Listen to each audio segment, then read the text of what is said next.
Today we're going to talk in our chit chat about a continuation of what we talked about a couple days ago on, what is it today? It's Wednesday. Yes, on Monday we talked about the yin and yang, right?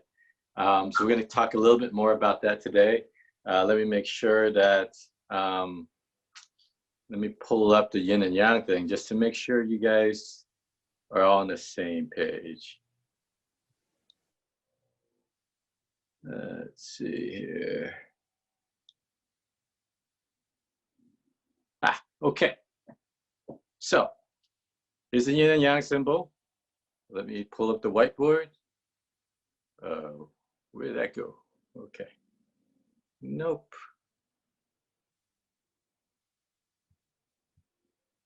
How does this work? Boy, I had this working the other day.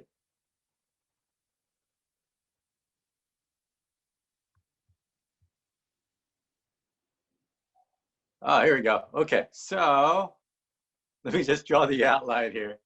My circle is quite perfect, right?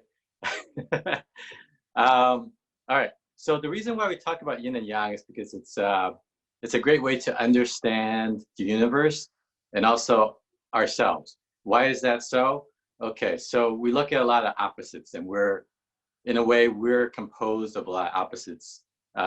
Physics-wise, you can look at like positive and negative charges, right? Electrons, atoms, and then also all the way up to kind of the macro level, feminine energy, masculine energy, look all around us in our lives. Okay, so the example I gave before about the sun and the moon, sun being more yang, moon being more yin, the sky above us is more yang, the earth below us is more yin. So those are some examples of the contrast between yin and yang, and also internally within us, right? So our conscious mind, for example, would be more yang, versus our subconscious would be more yin. Okay, what's more hidden versus what is more visible. Okay, so that's one way to look at this relationship between yin and yang. But within that, right, so even within, say, our monkey mind, which would tend to be more of our subconscious, that would generally tend to be more yin. But even within that, there's a yang side and a yin side. So I do want to emphasize that none of these relationships are absolute. They're relative to one another. Okay, within the 5 elements, for example, okay, so opposites would be like fire and water. Fire would be more yang, water would be more yin. But within each of those elements, there is a yin aspect and a yang aspect. And that's why it's so important to look at this symbol here, this yin and yang symbol, because you see both. And they're comprised, at the end of the day, they're the same, like they're part of one whole, even though they are opposites. And why is it a circle instead of, say, an octagon or a triangle? We look at things in life as a circle, okay? There is a beginning and an end, but then the end goes back to beginning, and you restart the cycle again. Seasons, okay? Spring, summer, fall, winter, and then from there it goes back to spring again. Okay, so we see these cycles that happen a lot in our lives. And even if we look up at the night sky, which is one big inspiration for a lot of these understanding of the world, it's just observing around us. So we look at the night sky and we can see the stars going kind of in a circular pattern. I do a lot of photography, so if you do like long exposure photography, you'll see things are, because it's the earth rotating, right? So we see in the solar system, things are rotating in more or less like a circular path. So we sort of see that a lot being patterned throughout everything that we see in the universe. Okay, so that's one important thing, is that this is like a circle of life, okay? Beginning and end, different cycles in the world, things that have happened before will probably happen again, okay? So we have the cyclical nature of things. We have the opposites that we just talked about, okay? And then the last time we talked about that balance, right?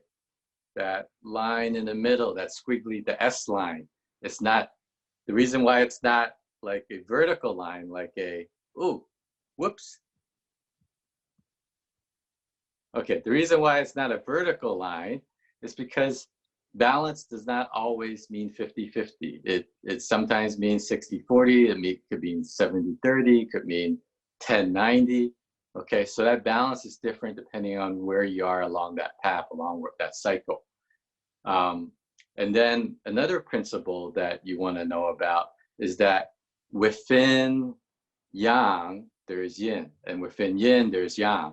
And that's why there's the two little circles here in the midst of, so like, for example, the top little circle, this is yin within a large body of yang, right? So we say, actually, they mutually transform with one another.